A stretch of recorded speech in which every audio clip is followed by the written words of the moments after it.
तो hello friend, इनके मेरी बेटी कपार पे तेल डाल रही है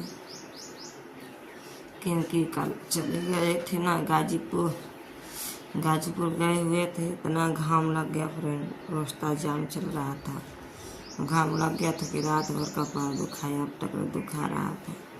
बर्दाश्त नहीं हुआ तो लड़की से बोले कपार दबाने के लिए, और पता ना कहाँ जीव घबरा रहा है और कपार हमारा दुख रहा है। कल इतना तेज का घाम लग रहा था, सर में लग गया है। तो नहा कर कपार धोकर चले गए थे, ऊपर से घाम लग गया, कपार में दर्द हो रहा है।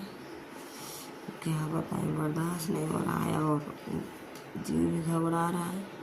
और मेरी बेटी देखिए मेरी सेवा में लगी। कहते हैं ना, बेटा तो बेटा होते, बेटी बेटी ये होती है। जितना बेटी पार लगा दे वो बेटा कहीं नहीं लगाएगा, क्योंकि बोल रहे हैं कि हमारे माँ को भी बेटा नहीं था, हम ही लोग पार लगाए अपने माँ बाप को। किसी को बेटी को है, जैसे कि इतना बेटी पार लगा देगी ना, बेटा नहीं लगा सकता। बेटी के तो फपा मार के निकाम करा सकते हैं, और बेटा लोग के तुरंत अपने छाव दिखा देंगे। अगर हमारे बात से सहमत है तो कमेंट में बताना दोस्तों। बाय।